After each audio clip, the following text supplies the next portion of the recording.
Hello tout le monde, on se retrouve aujourd'hui pour ma FAQ que vous m'avez vraiment beaucoup demandé. Je ne pensais pas avoir autant de questions, j'ai dû en avoir au moins 45. Beaucoup se ressemblaient, du coup là je vous conseille de prendre un petit quelque chose à boire ou à manger, de vous installer assez confortablement. Je pense que je vais couper cette vidéo en plusieurs parties, on commence tout de suite parce que ça va être assez long.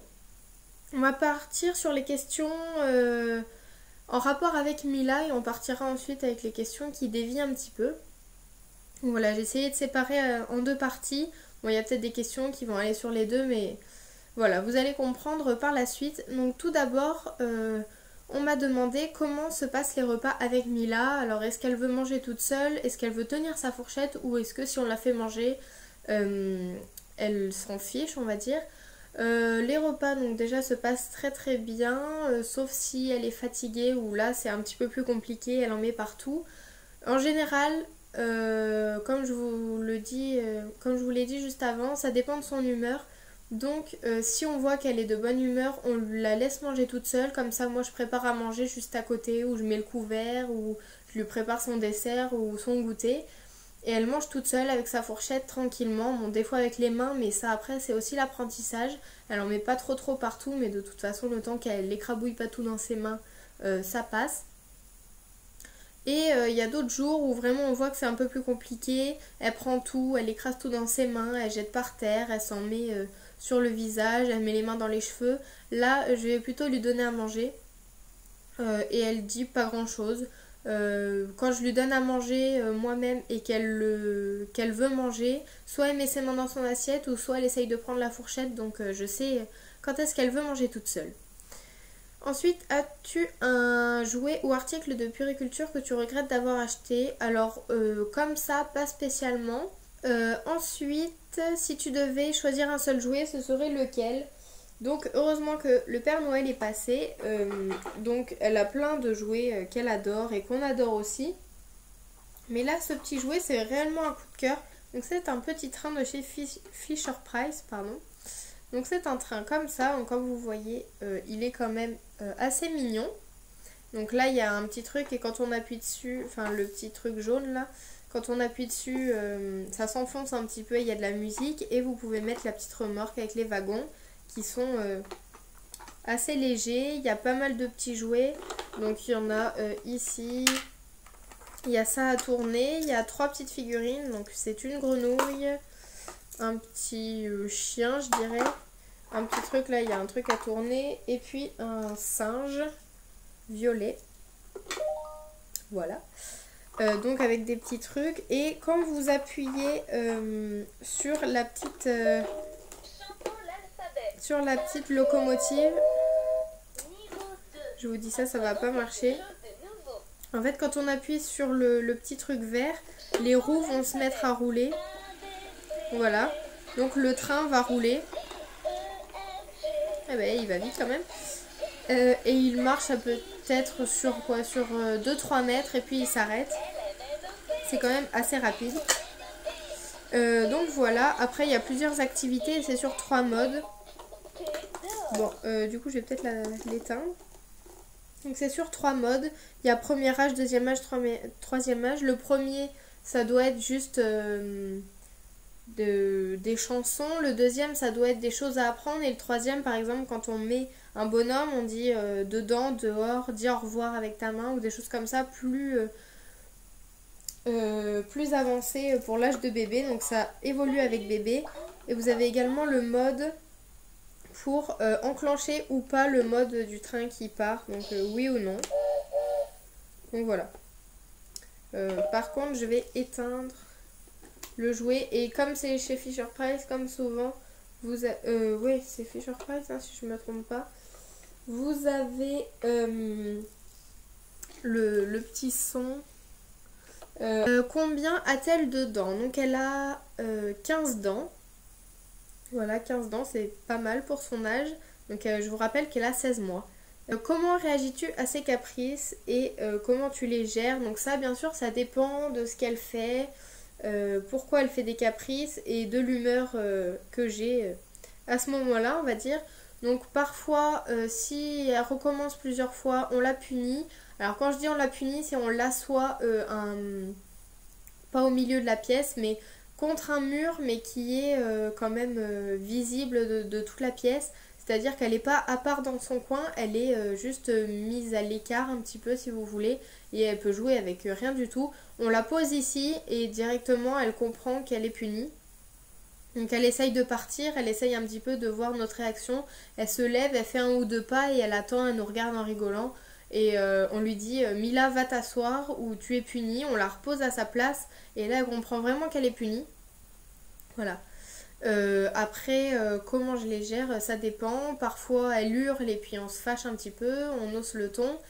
C'est pas forcément la bonne chose à faire, mais quand elle a pas dormi de l'après-midi ou de la journée, qu'elle est énervante, qu'elle fait que des bêtises, au bout d'un moment, il faut bien que ça hausse un petit peu du ton, on va dire.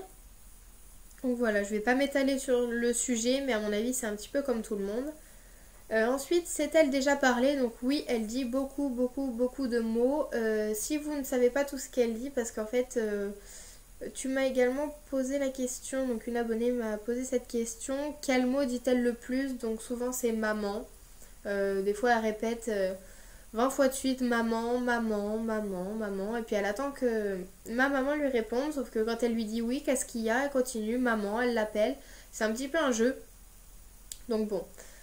Voilà, donc elle dit souvent ça. Et après, je vous invite à aller voir la vidéo sur ses 16 mois où je vous dis tous les mots qu'elle sait déjà dire. Ensuite, se fait-elle comprendre quand elle veut quelque chose? Donc pareil, comme elle parle beaucoup, elle se fait très très bien comprendre. Quand elle veut quelque chose, elle montre du doigt ou elle fait des petits bruits, ou elle parle parce qu'elle sait dire, comme je vous l'ai dit, beaucoup de choses et elle arrive souvent à avoir ce qu'elle veut. C'est rare qu'on la comprenne pas. Des fois elle nous montre des choses, on ne sait pas trop ce qu'elle nous montre. Mais elle dit beaucoup de mots, des fois elle nous étonne même, on ne savait pas qu'elle savait dire certains mots. Ensuite, va-t-elle déjà au pot? Donc non, on attend qu'elle ait, je pense, 17 mois, je verrai avec ma maman, mais normalement c'est pas pour tout de suite, on va attendre encore 1 ou 2 mois. Ensuite, quand a-t-elle débuté la diversification alimentaire? On a commencé à peu près à 4 mois et demi, il me semble, ou 4 mois, et ça s'est très bien passé. Ensuite, pourquoi s'appelle-t-elle Mila? Parce que mes parents aimaient bien ce prénom. Et ensuite, qui a choisi le prénom et quels autres prénoms auriez-vous choisi sinon? Qui a choisi son prénom? C'est donc mes parents et ils nous ont demandé si on aimait bien. Mais ce qui s'est passé, c'est qu'on ne savait pas comment elle allait s'appeler jusqu'au dernier moment. Donc mes parents savaient, mais ils ne nous l'ont pas dit.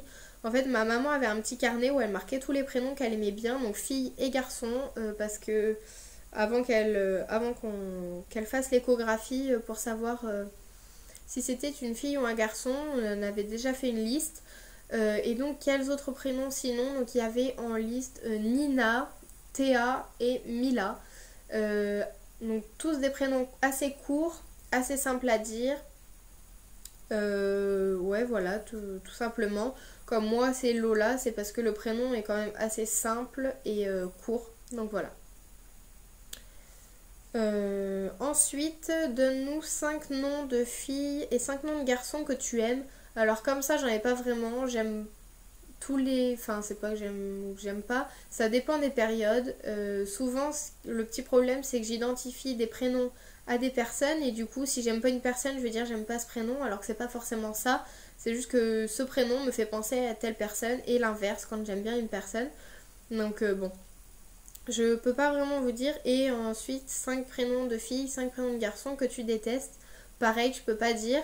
Mais j'aime beaucoup les prénoms assez courts, simples également. Donc un petit peu comme les prénoms que mes parents nous ont donnés. Et puis, pas des prénoms trop démodés, on va dire. Ou des prénoms durs à porter ou composés. Voilà, je suis pas fan de ces prénoms-là. Ensuite, est-ce que tes parents sont fiers d'avoir une fille qui s'occupe bien de sa petite sœur? Alors, ils le montrent pas forcément. Enfin, maintenant, ils vont pas me le rappeler tous les jours. C'est pas quelque chose de... C'est comme si je vous demande est-ce que vos parents sont fiers, je sais pas, que vous travaillez bien à l'école, bon bah ils vont pas vous en parler tous les jours, mais à l'occasion, bon bah voilà, ça arrive. Souvent c'est même ma famille et les autres qui me disent bah dis donc t'as du courage de t'occuper de ta petite sœur aussi bien, ou voilà, des choses comme ça. Ça fait toujours plaisir, c'est toujours un mérite qu'on a, voilà, à chaque fois. Ensuite, pas trop difficile de s'occuper de Mila. Alors, pas trop difficile, oui et non, on va dire. En règle générale, je pensais que c'était plus difficile. Je m'étais vraiment attendue à quelque chose d'hyper dur. Alors, par contre, petite parenthèse, je m'excuse pour la luminosité qui baisse. Il est. Quelle heure il est? 17h30, donc il va bientôt faire nuit. Je me dépêche. Mais c'est le seul moment que j'ai pour faire une vidéo. Voilà, donc voilà, c'est pas trop dur non plus, mais c'est vrai qu'au bout d'un moment c'est énervant. Quand par exemple pendant 2 semaines les vacances je la garde, au bout d'un moment c'est un petit peu fatigant, on fait rien, on sort pas trop de la maison, elle joue, elle fait des bêtises, voilà. Et moi je suis un peu bloquée à la maison. Et ensuite, as-tu des moments pour toi? Donc moi, mes moments pour moi c'est la nuit. Voilà, quand je dors, c'est vraiment les seuls moments que j'ai entièrement pour moi.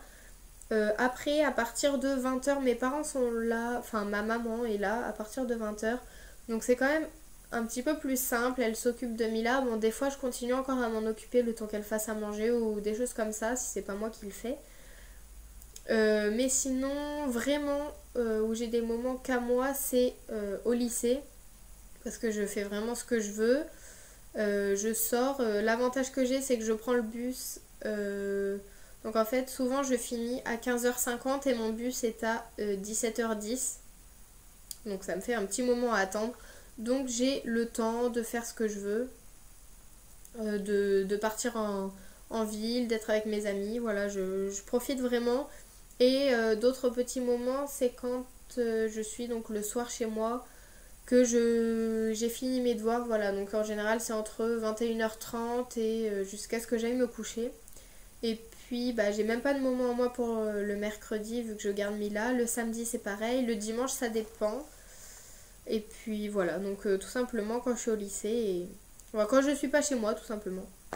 Voilà.